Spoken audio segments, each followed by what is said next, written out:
Should be a heck of a game. A&M's a very good team. Just been reading a little bit about some of their incoming freshman players. They've got a defensive end, Miles Garrett, that some people are comparing to Clowney. Rush guy, #2 recruit in the nation, I think, last year.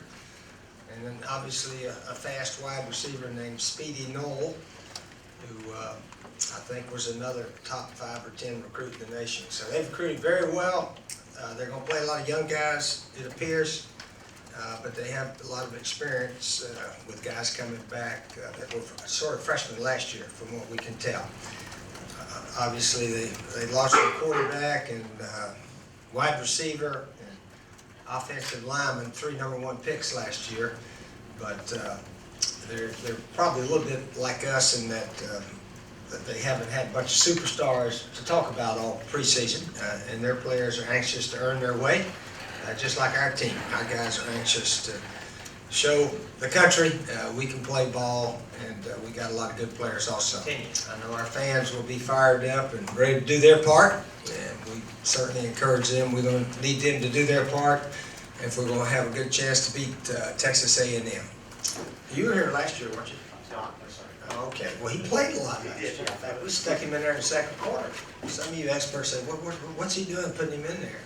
And then some of you experts say, well, maybe he should be playing.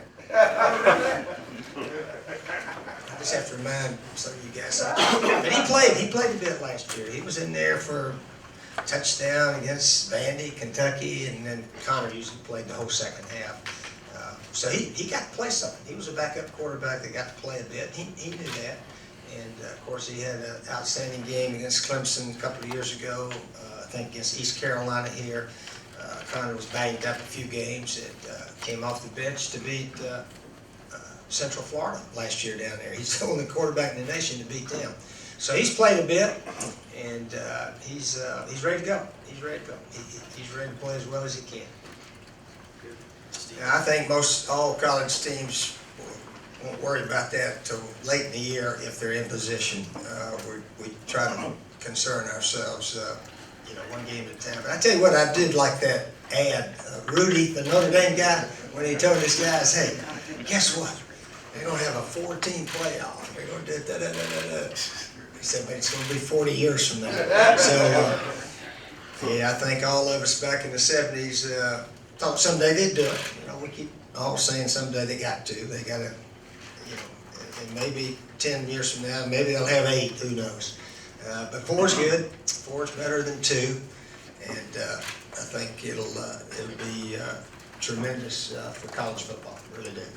I hadn't looked at it yet. Somebody's been telling me about it. Yeah, Coach Tanner said they wanted to put a picture of a player or a coach or something. So he said, we're going to put a picture of you up there. I said, well, as long as it's your decision, not mine. It wasn't my idea. It wasn't my idea. But hopefully we can keep winning here at Williams-Brice. Yeah, I don't want people coming by there throwing eggs at me. And that could happen. If we go bad, that could happen, as we all know. So hopefully we're not going to go bad.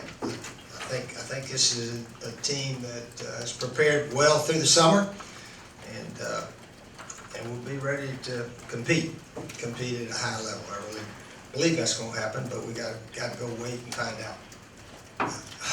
Yeah, I read about that. I didn't really bother me too much. I was more concerned blocking this guy Miles Garrett when he comes throwing off the end. That's what I was more concerned about. But yeah, I don't know if we should have given them the state grounds there, Capitol grounds. Is that where it is? Yeah.